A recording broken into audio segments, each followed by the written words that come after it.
Okay, folks, Dr. Freedom here. We are just coming in real quick.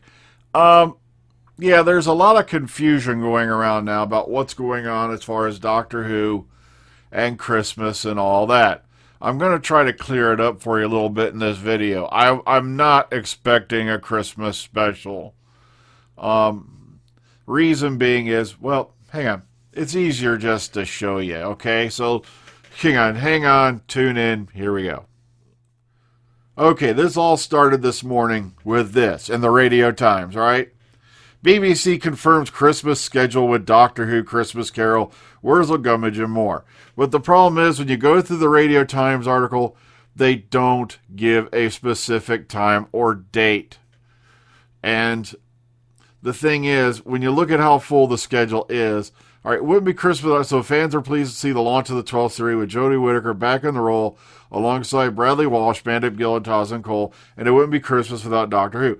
Now, the problem is the Christmas season, as far as British television, pretty much the rest of the world goes, is any time from December 25th all the way to January 4th or so, or just around New Year's. So, no, this does not confirm a Christmas special, nor does this. Now you got Birmingham Live hopping in, going, we're blah, blah, blah, you know, Christmas, Doctor Who, yada, yada, yada. Now, if you go down here, it says, blah, blah. We also have Christmas specials from Top Gear, Doctor Who, and Strictly Come Dancing. Now, the problem is they're setting this in stone, right? Okay. Then you go to this article in Media Center, and this one was put out by the BBC Press Office. I linked to it from there on Twitter. It says, quote unquote, over the festive season. It does not say Christmas Day. And it really nails it when earlier today, BBC Press Office tweets, quote unquote, hashtag Doctor Who returns now very early in 2020 with an epic and thrilling new series full of scares and surprises. Until I see a schedule that has Doctor Who listed as December 25th, I would not count it as being a Christmas special as yet, okay? So don't get too excited. Don't go crazy. And I guess, you know, the usual suspects are just going to have to wait that much longer to have something to bitch about. All right, so let's move forward. So please do not assume Doctor Who's coming back on Christmas, because according to the BBC Press Office this morning, returns very early in 2020. So I wouldn't count on it yet. Because unfortunately, I think there's been some confusion about the Christmas season, not Christmas Day. All right, moving on. New companion sets. That's right. Doctor Who has some really nifty stuff out. Check out those images. Really cool stuff going on. Hero Collector have announced 2 new Doctor Who companion sets featuring a cast of beloved TARDIS travelers separated by 55 years. And if you check this out, this is the first crew. Oh, no. I swear I didn't do it if you heard that siren go by. Of course, you know, you got Ian, Barbara, and Susan there, along with the first Doctor. Awesome stuff going on. Really cool. Right down to the pants. Okay. And then, of course, now you got, oh, look, that's cringeworthy. I might have to panic and go, oh. Sorry, just something I heard recently makes me want to vomit. Okay, so Hero Collector, of course, is Eagle Moth's imprint for genre collectibles, and it's one of the world's leading collectors of figurines, fantasy die-cast vehicles, and it goes on from there. It gives you a description of each. But I think the proof of the pudding right here is in the eating.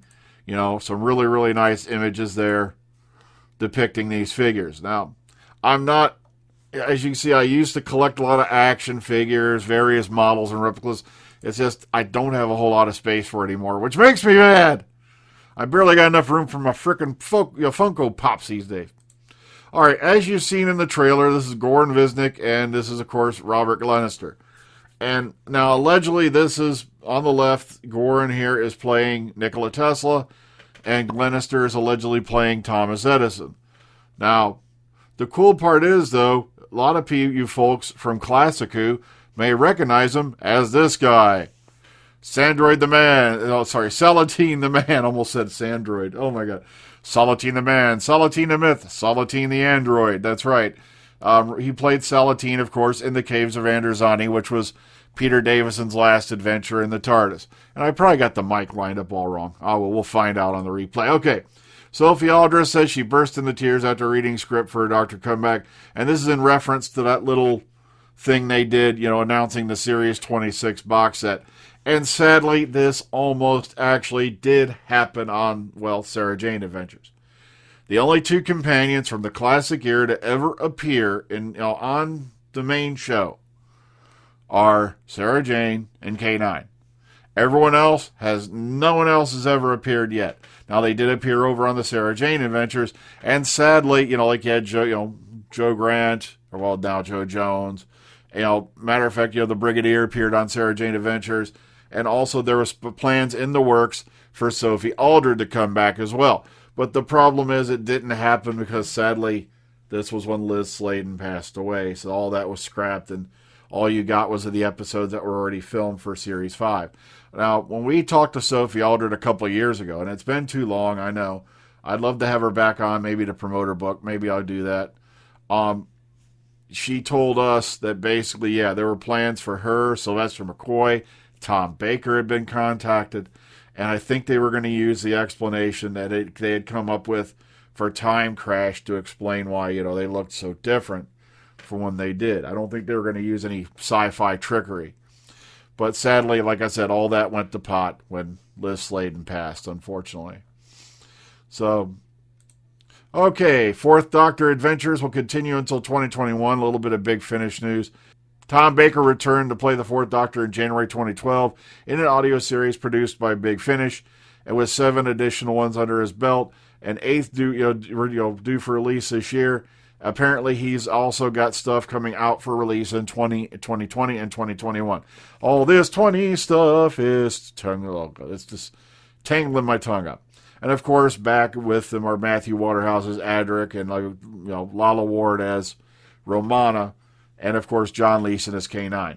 So it's kind of nice to hear, that this is still going on, because it's always nice to tune in and listen to some new adventures, with the Doctor. Going, sure, it's audio, but at the same time, when you're at work and you want something to listen to, this is just really, really top-notch stuff, to get you through your workday.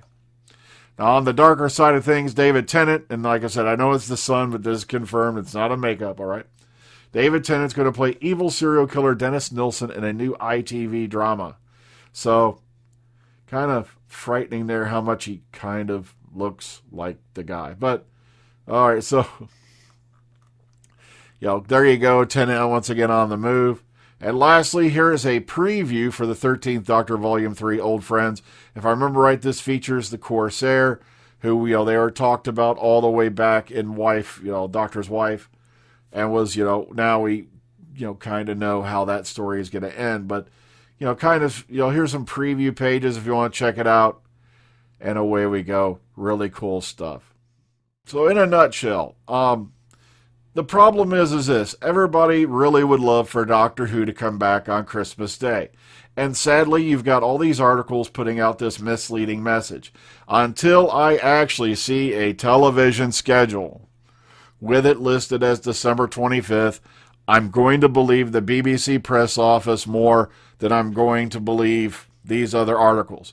Because sometimes what happens is they want to use Doctor Who to promote their stuff, and they go, oh, look, it's during the Christmas season, because they probably already know, as well as you and I do, that New Year's Day is the target date for the start of the new series. Now, a lot of benefits to this are this. Sure, Doctor Who is going to be done earlier in the year. It'll be just rounding out and done sometime, sometime in, March or so, 10 episodes, say, And, of course, there's going to be a special afterward, but we don't know when that's airing. Now, the benefit of this is, though, that means they're going to probably be able to get back to filming after a short break much sooner, and hopefully that means Series 13 will be out. As we all know, Chris Chibnall has already confirmed he is not leaving. He is not going anywhere. This was in an article last week where he said the rumors of his leaving, and to quote, I'm going to paraphrase a little bit, are 100% pure grade A bullshit. And I'm just really, really getting tired of all the negativity that's being thrown. What do you expect to do, Steve? You know, what do you think's going to happen? You think Stephen Moffat's going to suddenly come back in and save the show? He's done. What do you think? RTD's going to come back and save the show? No, he's done. Look at the abuse Chris Chibnall's been getting just over his first year in the seat. Well, now coming on 2 years, sorry. And this is the kind of stuff those guys dealt with for, the whole time they were in charge of the show. And you'll wonder why no one wants the job. Why Chris Chibnall had to be strong-armed into doing the job. Because it's just gotten so toxic out there, it's beyond belief. Anything that you do and put on the screen is misinterpreted as some top-secret political message that's supposed to influence people. I'm sorry, but this is my belief. If your beliefs and the things that you stand by are so flimsy that you think that your science fiction fantasy television show is somehow going to alter the views of everyone around you, and one night you're going to wake up on the end of a pitchfork on your way out to the hanging tree because of it, maybe you need to open your mind a little and just grow the hell up. I'm sorry to be blunt, but some of the most ridiculous crap I've ever read are the quote-unquote hidden political SJW PC messages that were in Series 11. And meanwhile, if you go back over this whole series of Doctor Who, I'm talking all the way back to 1963, there's hidden political messages in just about every episode. And talk about woke. The series was, get ready for this, the series was created by a Canadian who put a woman in charge as producer with a gay director from India. See what I mean? It gets silly, folks. Take care of yourselves, please. Keep an open mind. Be supportive. Be positive. And have a good night.